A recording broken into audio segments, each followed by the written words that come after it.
ధర్మ పరిరక్షణ ఏ ధర్మ పరిరక్షణ? అసలు ధర్మం అంటే ఏంటి? సనాతన ధర్మ పరిరక్షణ అంటే ఏమిటి? ధర్మం అంటే అందరికీ అర్థమయ్యే భాషలో చెప్పాలి అంటే శ్రీరామచంద్రమూర్తి ఏ రకంగా ఉండడం జరుగుతుందో ధర్మానికి ఒక రూపాన్ని చూపించండి అంటే శ్రీరామచంద్రమూర్తి రూపం చూపిస్తే చాలు. అంటే ధర్మము అంటే శ్రీరామచంద్రమూర్తి. ఇప్పుడు అర్థమైందా ధర్మం అంటే ఏమిటో?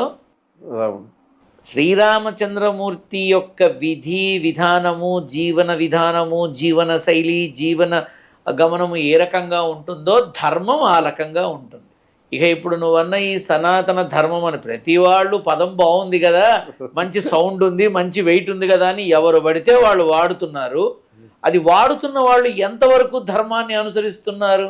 సనాతన ధర్మం అంటే ప్రస్తుత కాలంలో, ప్రస్తుత సమాజంలో ప్రతి మనిషి బాధ్యతగా తన వంతు విద్యుక్త ధర్మంగా అంటే తను సమాజానికి చేయాల్సిన విధంగా ఎప్పుడు చేయగలడు? సమాజానికి కుటుంబ పట్ల ధర్మబద్ధమైన విధానంలో తన బాధ్యతను నిర్వర్తిస్తే సమాజానికి నిర్వర్తించగలడు. సమాజానికి నిర్వర్తించినవాడు ఇతరులకి ఉపయోగపడగలడు. అంటే ధర్మానికి ఇంత బలం ఉంటుంది. ఆ ధర్మాన్ని అనుసరిస్తూ కుటుంబానికి, సమాజానికి, ఊరికి, దేశానికి ఉపయోగపడే విధంగా జీవన విధానాన్ని మలుచుకున్నటువంటి మహామహిమాన్వితుడైన శ్రీరామచంద్రమూర్తి ఎంత గొప్పవాడో ధర్మం అంత గొప్పది. కాబట్టి ధర్మము అంటే అది అర్థం.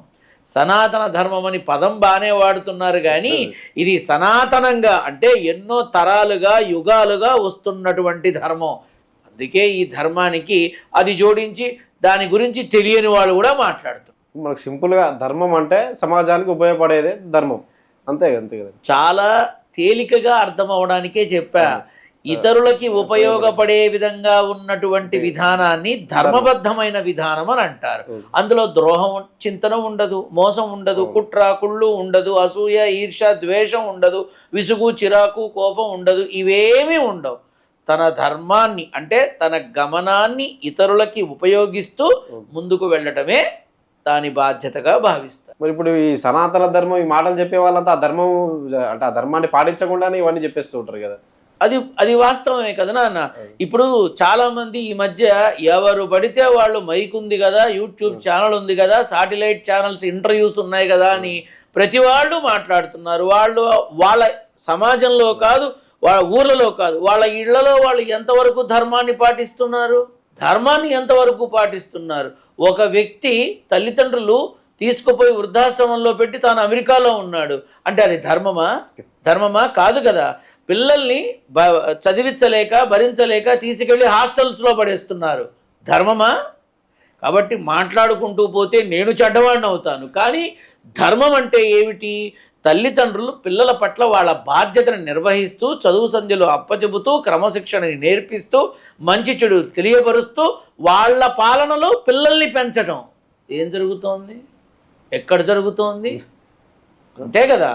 అలాగే వారిని కని పెంచి పెద్ద చేసినటువంటి ఆ తల్లిదండ్రులకి చివరి క్షణం వరకు అండగా ఉండాల్సిన వాళ్ళు ఆయాలని, వాచ్మెన్లని, డ్రైవర్లని, సెక్యూరిటీని పెట్టి వీళ్ళు ఎక్కడో ఉంటున్నారు. ధర్మమా? మళ్ళీ వీళ్ళే సనాతన ధర్మం గురించి చెప్తారు. మళ్ళీ చెయ్యని వాడే చెప్పగలడు, సనాతన ధర్మం చేసేవాడికి చెప్పే టైం ఉండదు నాన్న. ఇప్పుడు ఏవి చెయ్యని వాడే మాట్లాడుతూ ఉంటాడు, కానీ చేసేవాడు వాడికి చేసేటప్పుడు టైం ఎక్కడ ఉంటుంది మాట్లాడడానికి? అందుకే వాడి ధర్మాన్ని వాడు నిర్వర్తించుకుంటూ పోతాడు, పబ్లిక్లోకి రాడు.